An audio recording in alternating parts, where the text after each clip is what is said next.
You're acting possessive. I can share a bed with a friend, she announced when I questioned her ex sleeping over. You're right. I agreed and went to stay at my brother's. 3 days later, she called crying. Her friend had a girlfriend who'd shown up and caused a scene. She wanted me back. I was on a coffee date with someone who didn't share beds with exes. Hey viewers, before we move on to the video, please make sure to subscribe to the channel and hit the like button if you want to see more stories like this. Thanks. Throw away for obvious reasons. This all went down about a month ago, and I've been lurking on here for ages, but I finally need to get this off my chest. Maybe it'll help someone else spot the red flags earlier than I did. I'm Mike, 28M, and this is the story of how my 3-year relationship with Emily, 27F, blew up over her insisting it was no big deal for her ex to crash at our place and share her bed. Yeah, you read that right. Buckle up, Reddit, it's a wild one. We met back in college through mutual friends. Emily was this vibrant, outgoing type, always the life of the party, with a laugh that could light up a room. I was more the steady guy, working a solid job in marketing while she bounced between gigs and graphic design. From the start, I was all in. I supported her dreams, even when things got rough. Last year, when she got laid off from her freelance agency, I picked up extra shifts to cover our rent. I'd come home exhausted, but I'd still make her favorite pasta and listen as she vented about how the industry was cutthroat. You're my rock, Mike, she'd say, curling up next to me on the couch. I believed it. I sacrificed weekends to help her build her portfolio, even skipped a work trip that could have led to a promotion because she was spiraling with anxiety. Looking back, I gave a lot, maybe too much, while she took it for granted. But cracks started showing.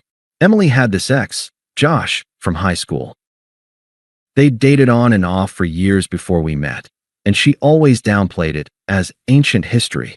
Yet, she'd text him constantly, sharing memes or complaining about her day. I'd catch her smiling at her phone during dinner, and when I'd ask, it'd be, oh, just Josh being funny. I trusted her, but it nagged at me. She'd compare us subtly too. Josh was always so spontaneous. We should travel more like that. I'd brush it off, thinking I was being insecure. After all, I was the one building a life with her in our cozy apartment downtown. We talked about marriage, kids, the whole deal. I even started saving for a ring. Then came the weekend that changed everything. Josh was in town for some vague work thing and needed a place to stay.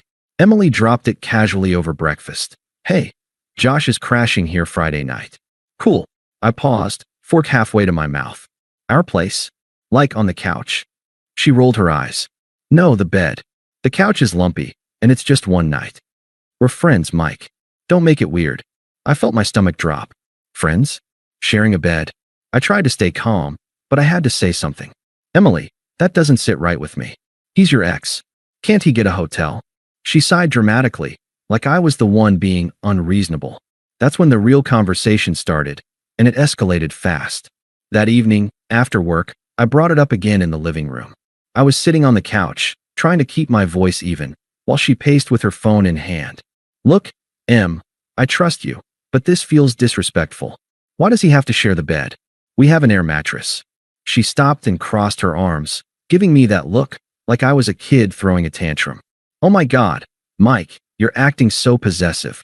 It's 2025, people can be platonic with exes. Josh and I are just friends now. We've shared beds before when we were traveling with groups. Nothing happened. Why are you making this a thing? I leaned forward, trying to explain without sounding accusatory. Because we're in a relationship. Boundaries matter. If the roles were reversed, and I had an ex sleeping over in our bed, how would you feel? She laughed, actually laughed, short and sharp. I trust you, because I'm not insecure like that. But honestly, Mike, maybe that's the difference. Josh gets me in ways you don't. He's adventurous, remembers the little things from our past. You're safe, reliable, but sometimes I need more than that. If you can't handle me having friends, maybe you're the problem. Her words hit like a punch. Safe, reliable? It felt like she was twisting the knife, making my loyalty sound boring. So, what? I'm just the backup plan while you reminisce with your ex? She shrugged, not even denying it. I'm not saying that. But yeah, if you're going to freak out over something innocent, it shows you don't trust me. And without trust, what's the point? Josh is coming over, end of story. If you don't like it, you can crash somewhere else. I sat there, stunned. The smugness in her voice, the way she dismissed my feelings, it was like I didn't matter. Part of me wanted to argue, to beg her to see how unfair this was. But something clicked. If she could be this cruel, this dismissive, maybe I was seeing her true colors. I stood up slowly. You're right, Emily. I shouldn't be possessive. She blinked, caught off guard. Wait, what? You're right, I repeated, heading to the bedroom. I grabbed a duffel bag and started packing, clothes, toiletries, my laptop. She followed, confusion turning to annoyance. What are you doing? You're seriously leaving over this? I zipped the bag, keeping my tone flat. You said if I don't like it, I can crash somewhere else. So, I'm going to my brother's. Have fun with Josh. She huffed, crossing her arms again. Fine, go. But don't come crawling back tomorrow acting like nothing happened. If you walk out that door, we're done. I deserve someone who doesn't question my friendships. I paused at the door, bag over my shoulder. Her eyes were cold, no hint of regret, just that entitled smirk, like she'd won some power play. Noted, I said simply. No yelling, no tears. I just walked out, got in my car, and drove to my brother Tom's place across town. The drive was a blur, streetlights flashing, my mind racing. What just happened? Was I overreacting, or had she been emotionally checking out for months? I thought about all the times I'd put her first, only to be made to feel like a backup. It hurt, deep in my chest, but I didn't turn around. I texted Tom on the way. Need the couch. Long story. He replied instantly. Doors open, bro. By the time I crashed on his lumpy sofa, the confusion had settled into a quiet resolve. I wasn't going to beg. If she wanted her friend, she could have him. I silenced my phone and tried to sleep, ignoring the what-ifs swirling in my head. Little did I know, karma was already gearing up. The next couple of days at Tom's were a haze. He didn't pry much at first, just handed me a beer and let me crash on his couch. Tom's a few years older, divorced himself, so he gets it. Relationships suck sometimes, man, he said that first night. Take your time. I nodded, but inside, I was a mess. I kept replaying the conversation in my head. Her laugh, that shrug, calling me safe, like it was an insult. Had I really been that blind? Flashbacks hit me hard. Nights I'd stayed up helping her with design projects. Or the time I drove 3 hours to pick her up from a girl's trip because she missed me. I'd thought we were building something real, but now it felt like I'd been her safety net while she flirted with the high wire. I didn't text her, didn't check social media. I blocked her temporarily just to give myself space. No drama, no stalking her stories to see if Josh was there. Instead, I focused on me. Day 1. I called in sick to work, stared at the ceiling, and let the hurt wash over me. Why did it feel so unfair? I hadn't cheated, hadn't lied. I'd been the loyal one, and she treated me like an obstacle. By day 2, I started journaling. Yeah, sounds cheesy, but Tom suggested it. I wrote out the red flags I'd ignored, the constant Josh texts, her emotional distance lately, how she'd pull away when I talked about our future. It was confusing, raw. Part of me wondered if I should have fought harder. But no, I wasn't going to beg someone who dismissed me so easily. Tom dragged me out for a run on day 3. Fresh air, bro, clears the head. As we jogged through the park, I started to feel a shift. The confusion was fading into clarity. You know, I told him, panting, maybe this is a dodged bullet. If she's cool with sharing a bed with her ex, what else was coming? He clapped me on the back. Exactly. You're better than that backup role. That night, I unblocked her, not to reach out, but because I didn't want to hide. I was done letting her control my emotions. I even updated my dating profile, just browsing, telling myself it was time to move forward. Little things. I applied for that promotion I'd skipped before, cooked a meal for myself without thinking of her preferences. It wasn't revenge, it was reclaiming my life. The silence from her end was deafening at first, but I sat with it. Let the unfairness simmer until it turned into resolve. I deserved someone who saw my reliability as a strength, not a flaw. For the first time in days, I slept without the what-ifs. Then, on the 3rd day, my phone buzzed while I was at Tom's kitchen table, sipping coffee and scrolling job listings. It was Emily. I let it ring twice before picking up, keeping my voice neutral. Hello. Mike? Oh God. Mike, thank you for answering. Her voice was shaky, laced with tears. It caught me off guard, but I didn't soften. What do you want, Emily? She sniffled, words tumbling out. Everything's a mess. Josh. He lied to me. We were just hanging out, watching movies, and yeah, we shared the bed like I said, platonically. But then his girlfriend showed up at the apartment this morning. His girlfriend. I didn't know he had one.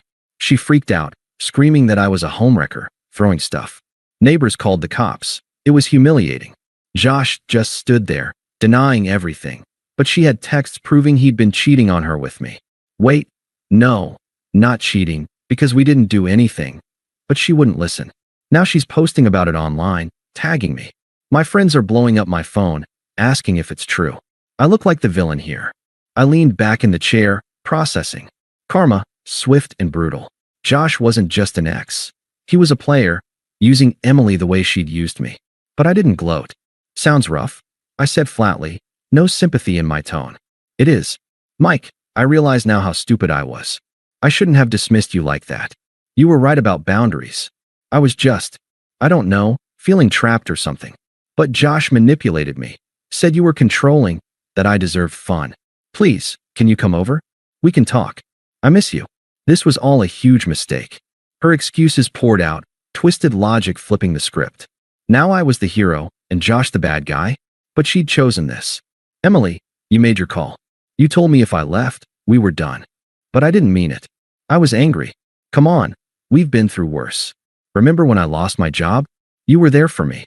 Be there now. I need my rock back. Hypocrisy at its finest. She'd called me boring, but now I was essential? I paused, letting the silence stretch. I'm busy right now. Take care. Click. No, I'm sorry to hear that. No concern for her mess. She texted immediately, please, Mike. Don't do this. I ignored it. Over the next few hours, the attempts ramped up. Voicemails, call me back. This isn't you. You're not cruel. Then her best friend messaged me on socials. Dude, Emily's a wreck. She knows she screwed up. Give her a chance. Everyone's human. Toxic, like my feelings didn't count. Even her sister called. Unpleasant as ever. You're being petty, Mike. She told me you overreacted about Josh. Grow up and fix this. I blocked them all. By evening, Emily's texts turned desperate. I can't sleep. My reputation's ruined. People think I'm a slut. Help me. Then angry. Fine, ignore me. Shows what kind of man you are. Josh was right. You're spineless. It was satisfying, in a quiet way, seeing her unravel. Mutual friends started reaching out to me.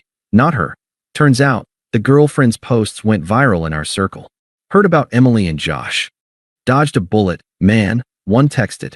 She was isolated now, job performance slipping. She mentioned in a text she'd called in sick, broke from the drama. No more smugness, just desperation. But I stayed detached, focusing on my own arc. That irony. She'd discarded me for fun, only to get burned. Justice felt earned, not rushed. The attempts didn't stop. Day 4, more texts, escalating. Mike, let's meet. Coffee. My treat. I need to apologize in person. I didn't respond. Then she showed up at Tom's door that evening. Hair messy, eyes red. Tom answered first, but I stepped up. Emily, what are you doing here? She pushed past him slightly, voice pleading.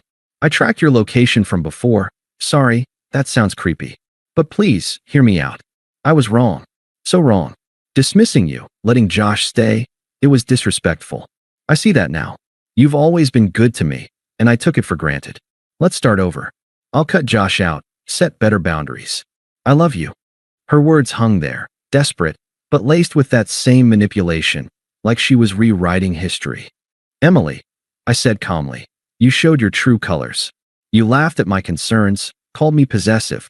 Now that your friend blew up in your face, I'm supposed to forget. Tears streamed down her face. It wasn't like that. I was confused. Josh fed me lies about you. But you're better than him. Come home. When I didn't budge, anger flashed. God, you're enjoying this, aren't you? Acting all high and mighty while I'm falling apart. If you cared, you'd help. I shook my head. This isn't about caring. It's about respect, which you didn't give me. Tom ushered her out as she ranted. You'll regret this. Her family piled on next. Her mom emailed. Emily's distraught. Be a man and forgive her. Family's about second chances. Unpleasant guilt tripping, ignoring how she'd humiliated me. By day 5, I was done hiding. I'd matched with Sarah on a dating app. A kind, straightforward woman from work circles. We set a coffee date at a local spot downtown. Mid-conversation, laughing about bad movie tastes, Emily burst in. She'd stalked my socials or something. Mike? What the hell? Sarah glanced at me, confused. I stayed composed. Emily, this isn't the time. She glared at Sarah, then back at me. Who's she? Already moving on. I came to talk, privately. Please, Mike. I realize what I lost. You're the stable one, the good guy. Josh was a mistake. He dumped me after. The scene blocked me. I'm alone now. Give us another shot. Her desperation peaked, voice cracking in the crowded shop. Heads turned, public failure on display. I met her eyes firm. Emily, you've become irrelevant to my happiness. I've grown from this. Learn I deserve someone who values boundaries, not tests them. This is Sarah. We're on a date. My life's better without the drama you bring. She stammered, but I can change. Anger surged. You're pathetic, replacing me so fast. I shrugged, indifferent. You've been replaced too, by peace. Goodbye. Sarah and I left as Emily stood there, humiliated. Blocked her for good. Thanks for watching. Make sure to subscribe to the channel and hit the like button. What do you think about this story? Share it in the comments.